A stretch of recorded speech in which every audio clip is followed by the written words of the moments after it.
de João, capítulo de número 8, Evangelho segundo João, capítulo de número 8, nós vamos ler do verso 1 até o verso de número 11.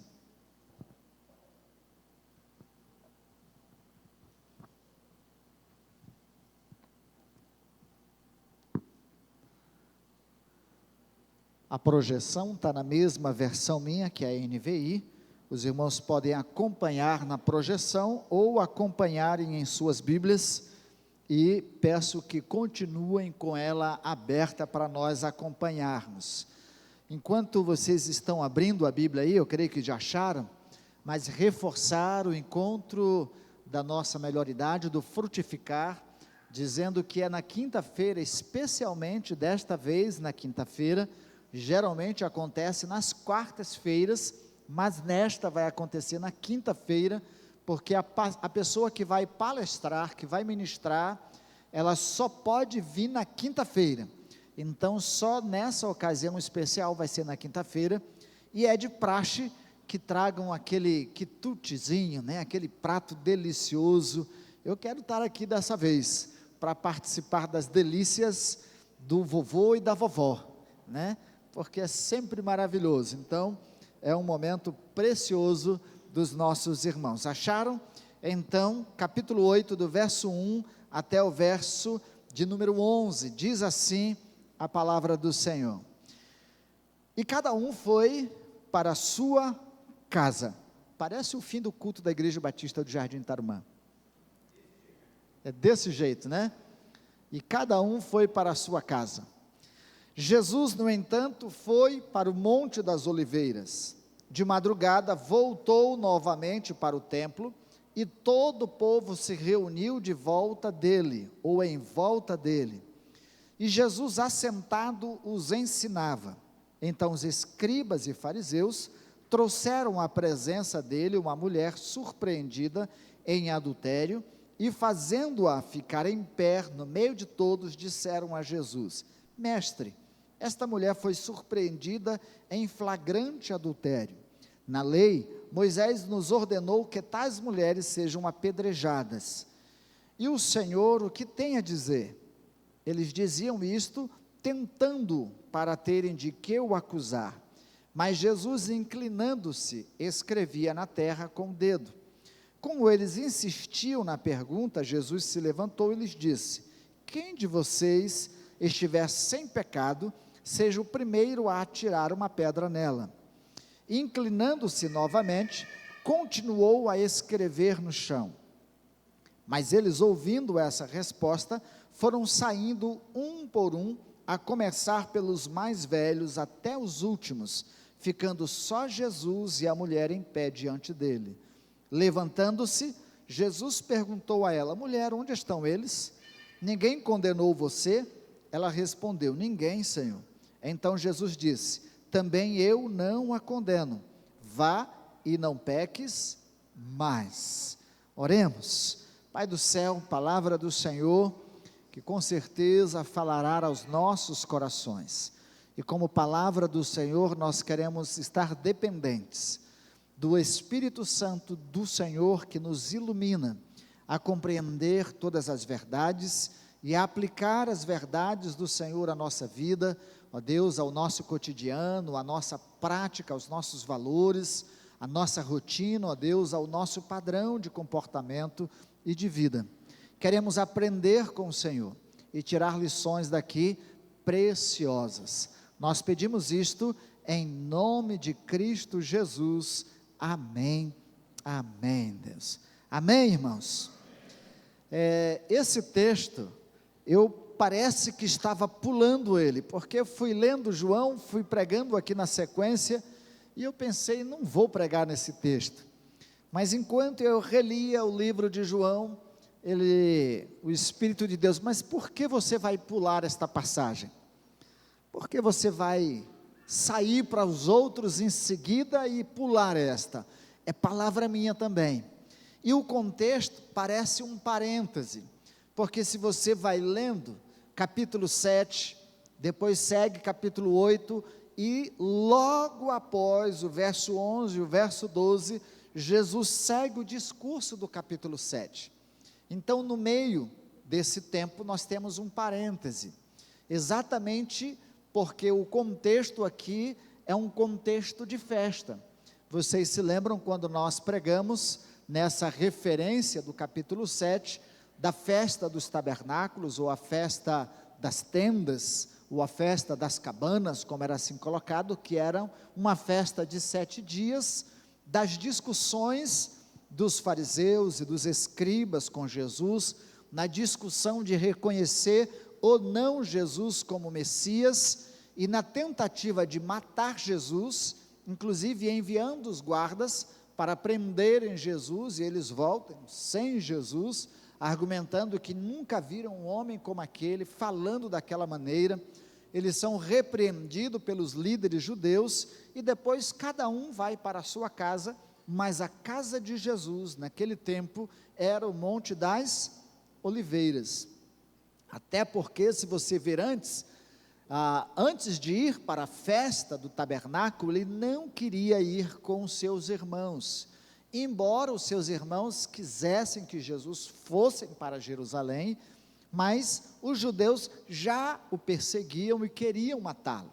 Então ele vai, depois que os irmãos vão, ele vai às escondidas para a Judeia, para a cidade específica aqui de Jerusalém, mas antes ele estava na região da Galileia.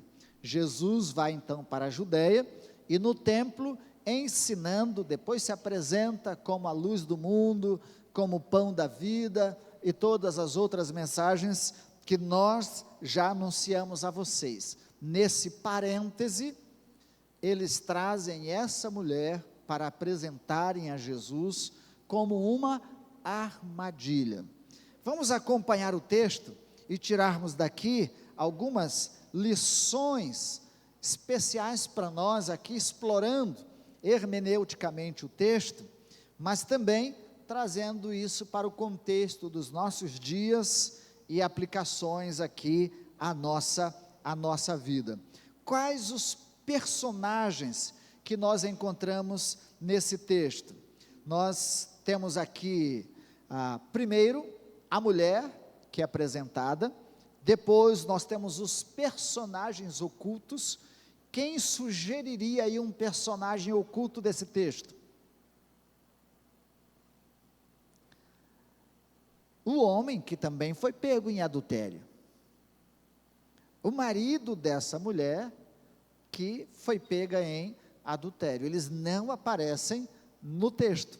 São personagens ocultos, mas que naturalmente pela história nós entendemos que eles estavam lá na história, mas não são trazidos para esse contexto. É interessante que alguns comentaristas, especialmente alguns escritores da linha mais liberais, acham que esse texto não fazia parte do livro do Evangelho de João. Eles achavam que esse texto fazia parte do livro de Lucas, que era um autor que falava sobre a bondade e a misericórdia de Jesus. E eles entendem que esse texto foi trazido para o livro de João. Se foi assim ou não, nós entendemos que essa narrativa faz parte do livro de João e faz parte do argumento da apresentação de Jesus como aquele que veio não para julgar o mundo, mas para salvar. Não para condenar aqueles que estavam perdidos, mas para perdoar. Não para apresentar o peso da lei, mas para apresentar a graça, a bondade e a misericórdia de Deus em Cristo Jesus como nova aliança.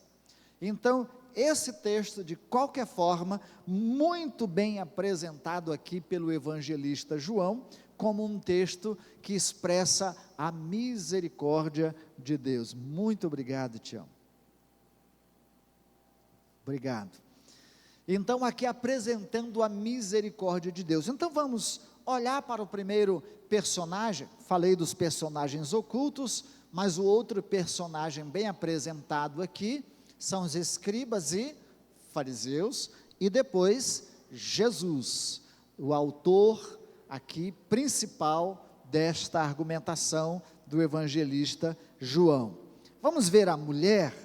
Ela foi pega, diz o texto, em flagrante adultério. Vamos lembrar o contexto? A cidade está em festa. A cidade está cheia de gente. Oportunidades diversas, tanto para os homens, quanto para as mulheres, casadas ou não casadas, solteiros ou não solteiros.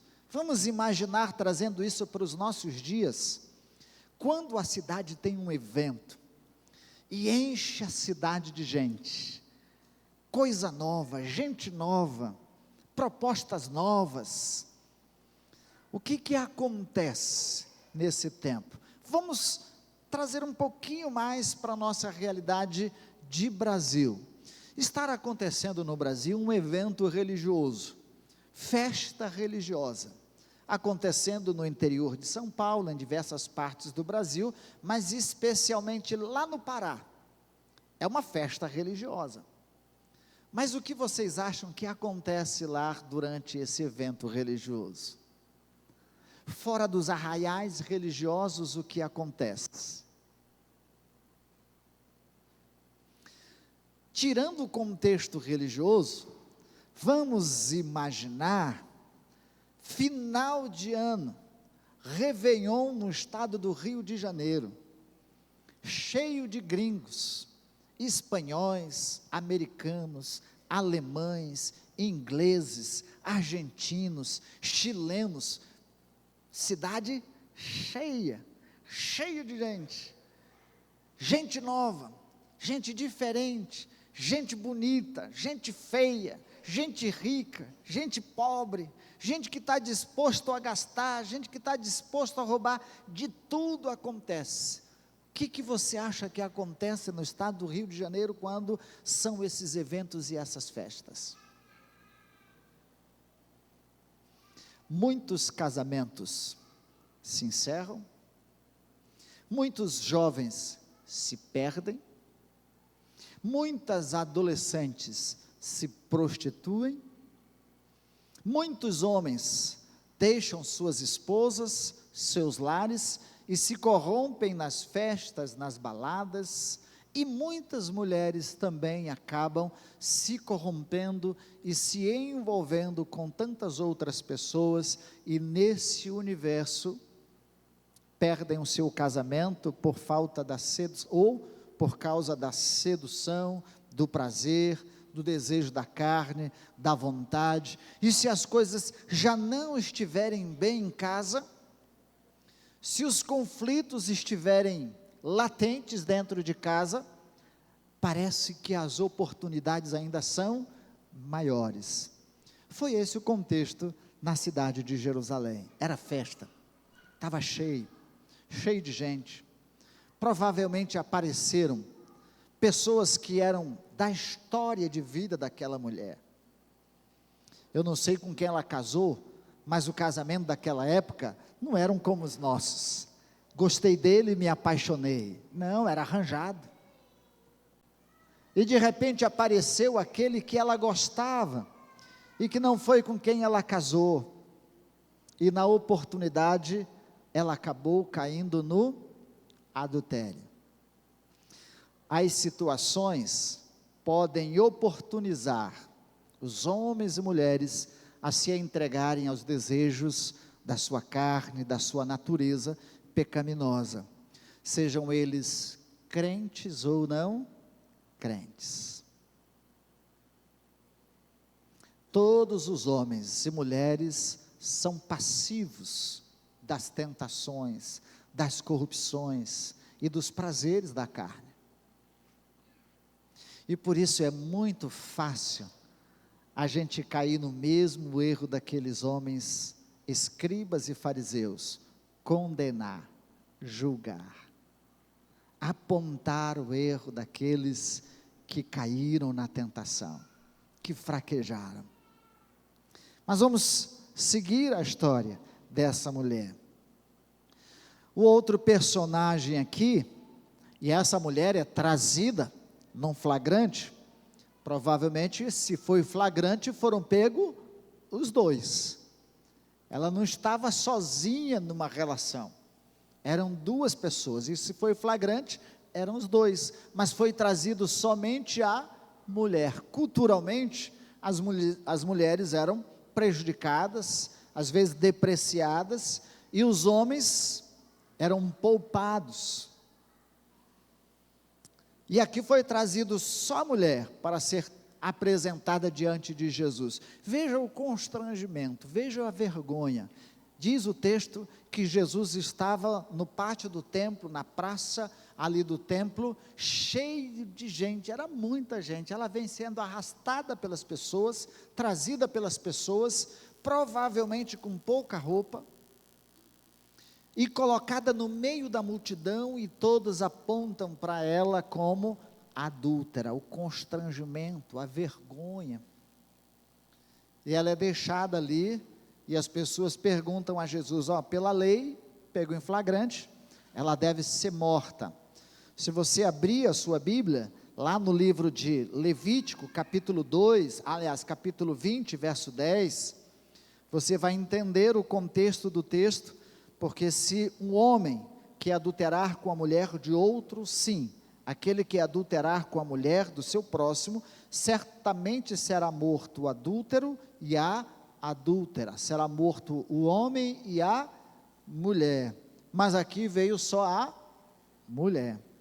Se abrirem Êxodo 20, verso 14, está lá expresso o mandamento, não adulterarás. Se você abrir ainda mais em Êxodo, segue o texto também, dizendo as mesmas orientações, Deuteronômio, capítulo 22, verso 23 até o verso 24, também, Gênesis, Êxodo, Levítico, Números e Deuteronômio, todos eles falam a respeito dessa relação de homem e mulher, da infidelidade matrimonial. Então, se ela veio vergonhosamente sendo apresentada diante de Jesus, condenada como pego em flagrante, cadê o homem que estava com ela? Por que não veio junto? Cadê o marido daquela mulher, que ele que deveria oficializar a acusação e apresentar diante de Jesus? Parece um caso até suspeito, não é? Se os acusadores são estranhos, adversos, fica até a dúvida, será que houve de fato isso? Ou aqueles acusadores apenas trouxeram aquela mulher como um pretexto para pegar Jesus em contradição com seus ensinos? Se assim ou não, a verdade é que eles não aparecem no texto. Isso também fica claro, não negando o fato, a realidade do adultério e da condição da mulher, mas especialmente o desejo das pessoas de armarem uma cilada para Jesus. E aí entram os outros personagens, que são os acusadores, aqueles que trazem a mulher diante de Jesus. Quem são os dois personagens descritos aqui? Os escribas e os fariseus. Os escribas poderiam ser tanto do grupo dos saduceus, como poderiam ser do grupo dos fariseus. Quando se falavam os fariseus, se falava mais dos praticantes da religião judaica, da seita ou do grupo dos fariseus. Eram aqueles que zelosamente, digamos de uma forma legalista, viviam e buscavam praticar a lei de Moisés. Os escribas, em especial, eram os responsáveis por interpretar a lei e ensinar o povo a lei. E eles trazem dizendo para Jesus: olha, a lei nos manda matar, qual o seu conselho? Tem uma pegadinha aqui, porque os judeus não poderiam mais fazer isso, eles estavam subordinados às leis romanas, então eles não tinham autoridade para matar Ninguém. Se Jesus dissesse para aquelas pessoas, podem matar, podem apedrejar, ele estaria descumprindo uma lei romana. E faria um tumulto, provocaria, levantaria a população judaica contra os romanos e contra a lei romana. E isso daria um argumento para eles condenarem e acusarem Jesus diante de César, diante das autoridades romanas. Se ele também dissesse, podem apedrejá-la, podem matá-la, contrariaria também os ensinos de Jesus, porque ele estava contrariando a posição dos judeus e dos fariseus da época, que eram legalistas, que queriam cumprir a lei ao rigor, obrigando todos a cumprirem a lei, mas eles mesmos não cumpriam. Eles exigiam as pessoas para cumprirem, obrigavam as pessoas a cumprir, mas eles mesmos não cumpriam. Vocês se lembram? Jesus chega a chamá-los de sepulcro caiado, hipócritas. Então, se Jesus condenasse aquela mulher a morrer pela lei, ele contrariaria a graça, a misericórdia, o amor apresentado por ele, dito antes, que ele não veio para condenar o mundo, mas para salvar. Não veio para julgar, mas para resgatar. Então Jesus estava numa pegadinha. O que fazer? Se ele também dissesse que aquela mulher não tinha pecado, ele também estaria sublimando, estaria negando a realidade e as consequências do pecado ou das decisões de cometermos tudo aquilo que contraria o desejo e vontade de Deus. Então, qual a resposta de Jesus diante dos acusadores? Silêncio. Não há nada pior para um acusador, para alguém que quer condenar alguém e ainda armando uma cilada, do que o silêncio. Jesus fica em silêncio. Eles queriam condenar Jesus, mais do que condenar aquela mulher. Mais do que para dizer que eles estavam ali para cumprir a lei, eles queriam condenar Jesus. E também condenando aquela mulher, porque ela já estava ajuizada de morte por eles. E aí entra Jesus. Qual a posição de Jesus?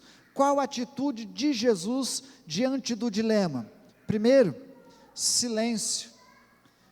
Jesus fica em silêncio, escrevendo na areia.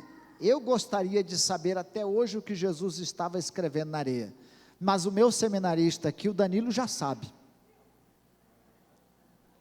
Com certeza o Sami, que vai passar pelo concílio no sábado, já sabe.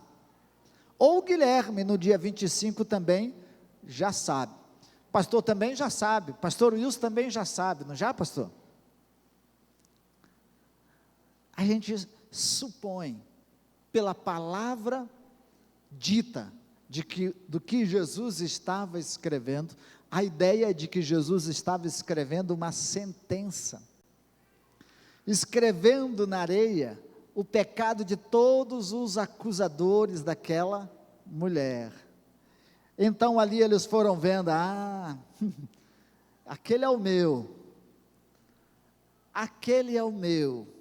Se Jesus estava escrevendo na areia o pecado de todos os homens, porque Jesus conhece o coração dos homens.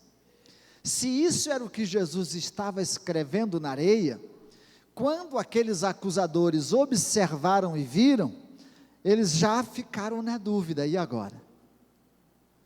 Se ela pecou, eu também pequei. Se ela tem pecado, eu também tenho. A pedra que eu tenho para apedrejá-la, antes de ser para ela, deve ser para mim. Antes de eu condená-la, eu estou sendo condenado. Não há nada pior do que a nossa própria consciência quando nós estamos errados. A Bíblia diz, quando a gente participa da ceia, examine-se o homem a si mesmo, e então coma do pão e beba do cálice. Colocar a lanterna para dentro de nós é muito difícil, e enxergarmos os nossos erros, os nossos defeitos e as nossas falhas. É muito comum nós acusarmos as outras pessoas, é muito fácil a gente ver o erro delas, os defeitos delas, os pecados delas, e alguns até dizem para nós: e o senhor não vai fazer nada, pastor? Olha o pecado do Danilo, olha o que ele está fazendo, o senhor não vai fazer nada? E nessas horas a gente fica, né, pastor Vanderlei, e o que eu vou fazer com ele então? Mas é muito fácil, e a lição aqui, que a gente tira para as nossas vidas, do silêncio de Jesus, é o mesmo que ele faz em relação a nós.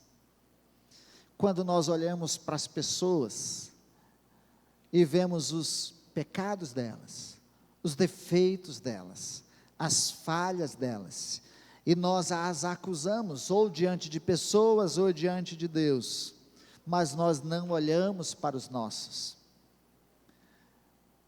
e nós queremos que Deus até faça alguma coisa com elas,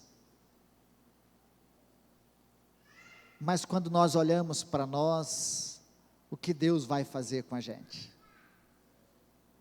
Para Deus não tem pecadinho e nem pecadão, não tem pecado maior e nem pecado menor. Por isso, quanto mais santos somos, mais reconhecemos que somos pecadores. Quanto mais santos somos, mais compassivos e misericordiosos somos. Quanto mais santos somos, mais examinamos a nós mesmos e olhamos os nossos erros, do que olhamos os erros dos outros. Na psicologia tem um termo bem interessante, que se parece com a expressão de Jesus, quando diz que antes que a gente veja o cisco no olho de alguém, olhemos para a trave que está no nosso olho. O termo é projeção. Essa explicação na psicologia diz o seguinte, que é muito fácil a gente olhar uma pessoa e dizer: não, eu não aguento essa pessoa, olha como é que ela é, meu Deus, não aguento, não tenho paciência com ela fala devagar demais, eu não aguento aquele pastor, ele prega devagar, me dá sono, se fosse eu pregaria melhor que ele. Aí a gente põe ele para pregar, e aí ele é mais devagar que o pastor, porque é difícil a gente olhar a gente, mas a gente olha a gente no outro.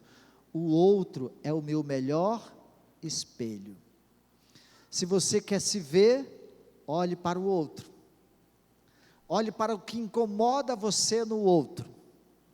Pode ser exatamente aquilo que você precisa trabalhar em você, mas como é difícil a gente reconhecer na gente, a gente enxerga no outro, não é assim, Giz? Então a gente enxerga no outro, então eu enxergando no outro, fica fácil eu acusar, eu apontar, eu condenar, eu julgar, eu fazer isso, eu traçar isso, mas quando a gente olha para a gente, é muito mais difícil. Então o maior exercício que Jesus está nos apontando aqui com seu silêncio, é que a gente deve olhar para dentro da gente. Depois Jesus manifesta a sua misericórdia, depois dele ouvir a pressão das pessoas, porque quando eles apresentam a mulher, Jesus em silêncio escrevendo, diz assim: o senhor não vai dizer nada? O senhor não vai falar nada?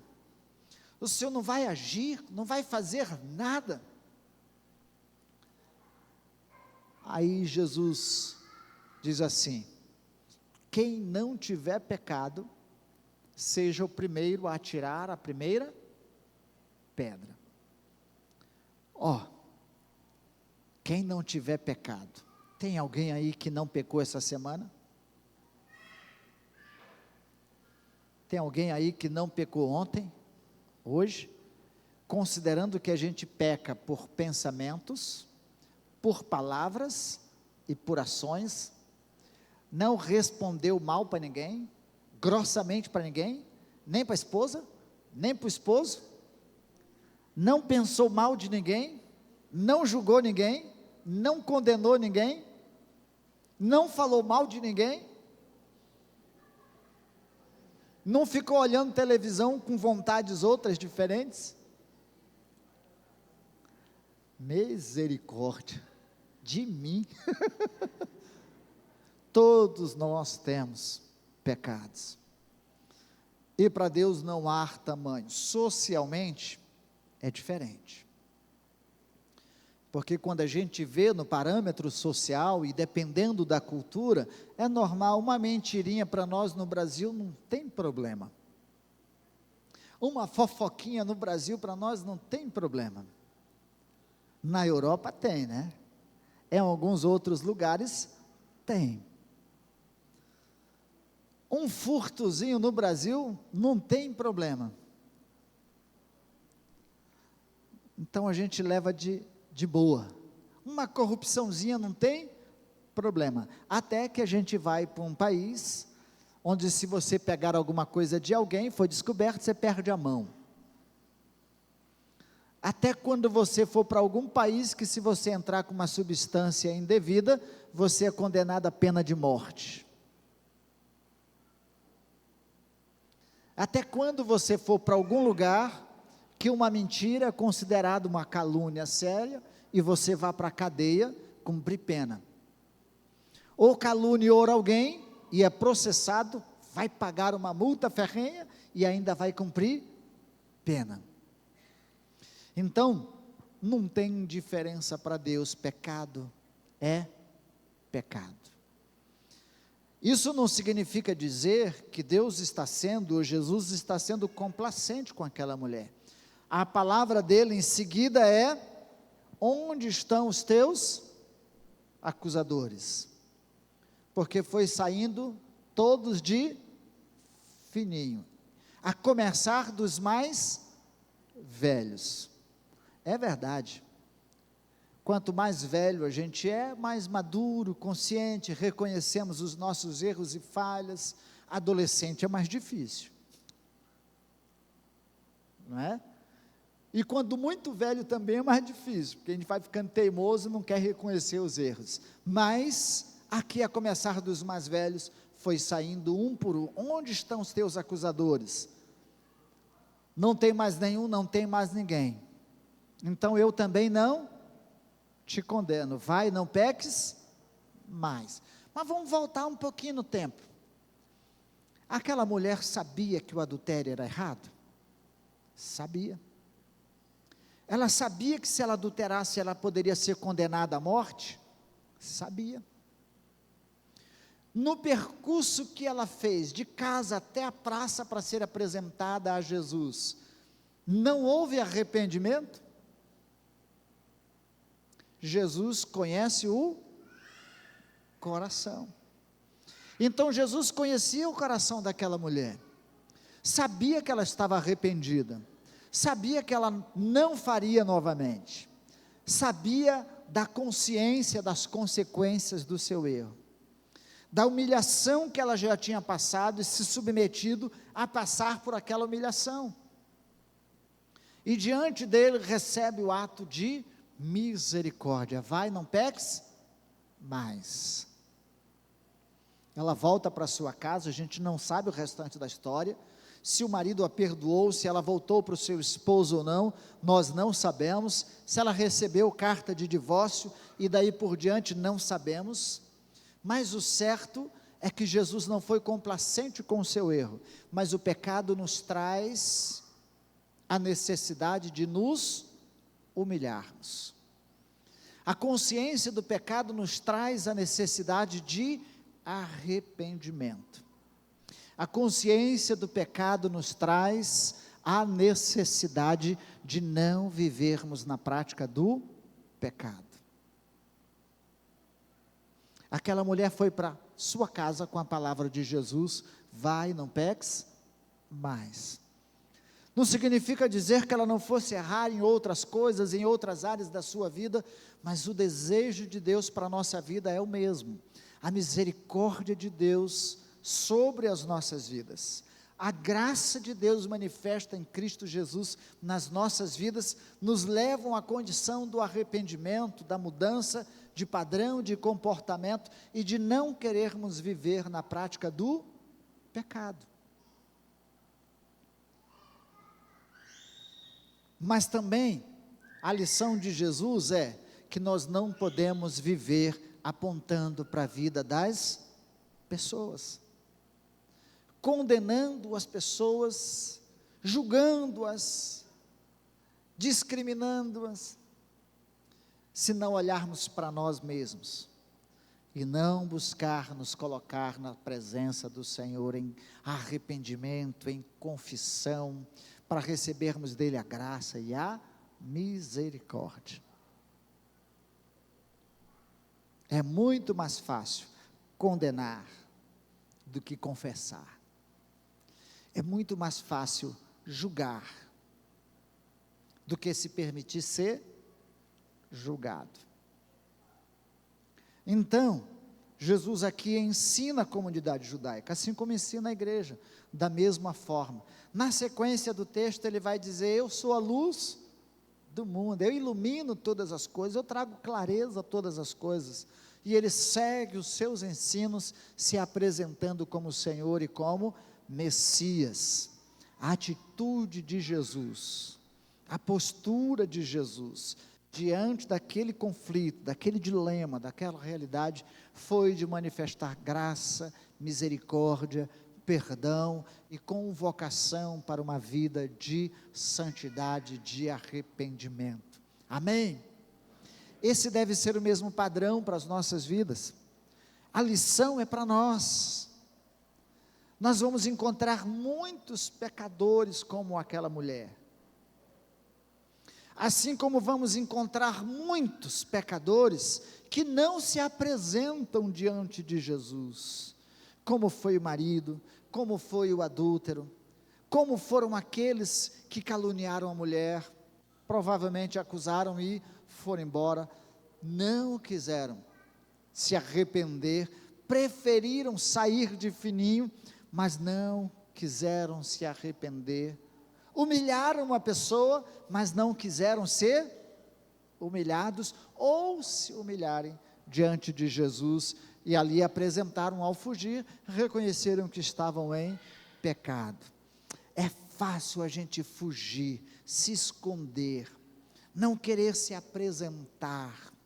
Quando a gente erra, o orgulho toma conta da gente, e a gente quer fugir das pessoas, quer fugir da igreja, quer fugir do contexto, quer acusar todo mundo, eles que não me amaram, eles que não me aceitaram, eles que não cuidaram de mim, eles que isso, eles que aquilo, não é assim? É assim. Mas a gente tem que olhar para dentro da gente: Deus, eu preciso da graça, da misericórdia, do perdão, preciso de ajuda, preciso de auxílio, e como corpo de Cristo, é assim que devemos viver, uns ajudando os outros, fortalecendo uns aos outros, mas não precisando continuar na prática e na vida do pecado. Amém? Vamos nos colocar em pé, vamos orar. A gente aprende com Jesus ou não aprende? Aprende. Quanto silêncio Jesus tem feito em relação à sua vida? Quantas perguntas você tem feito para Jesus? Senhor, o que o Senhor vai fazer com o fulano? O que o Senhor vai fazer com o cicrano? O que o Senhor vai fazer com a vida do indivíduo tal, da indivídua tal. E quanto silêncio Jesus tem feito para você nessas perguntas? Talvez o silêncio seja para que você olhe para dentro de você, para dentro do seu coração e da sua vida, e reconheça quais são os seus erros, os seus pecados, as suas falhas, as suas faltas, e como precisamos nos apresentar diante dele arrependidos. Vamos fechar os nossos olhos e vamos orar. Pai do céu, nós somos tão imperfeitos, tão falhos, tão incapazes de olhar profundamente para dentro de nós e reconhecermos todos os nossos erros, pecados, faltas, falhas, ó Deus, as imperfeições da nossa personalidade, do nosso caráter, tudo aquilo que precisa ser corrigido, moldado, trabalhado pelo Senhor. Mas é tão fácil olharmos para a vida dos outros, é tão fácil condenarmos os outros, é tão fácil preconceituarmos os outros, ajuizarmos, mas pedimos a Tua graça, pedimos a Tua misericórdia sobre as nossas vidas. Nos ajude a olhar para dentro de nós, a confessarmos as nossas culpas, os nossos pecados, as nossas transgressões.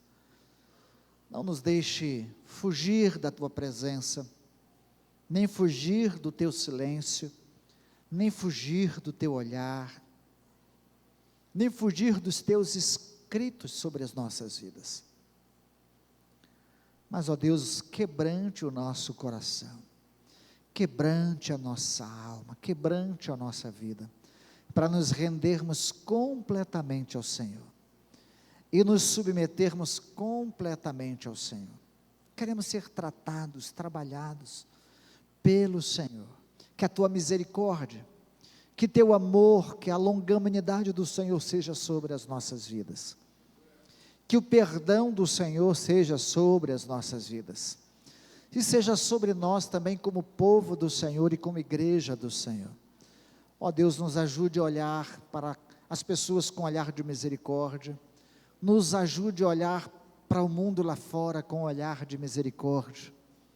Ó Deus, em vez de condenarmos as pessoas, querermos trazer para perto do Senhor, para os braços do Senhor, para o aconchego do Senhor, para a graça do Senhor, para o perdão do Senhor.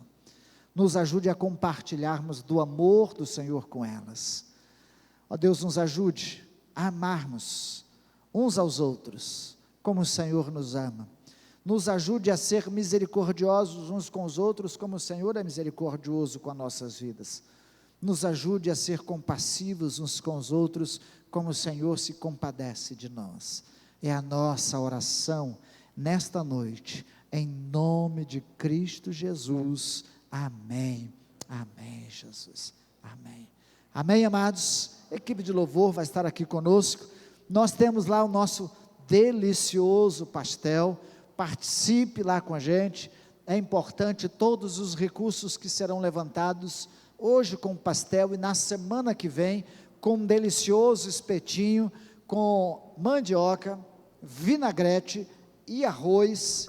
Eu não sei o preço ainda, mas é barato, porque no Tarumã tudo é barato, né? Mas hoje o pastel por R$10 e mais o copo de refrigerante. Se você não tiver dinheiro para pagar hoje, a gente deixa você pagar amanhã, né? Ou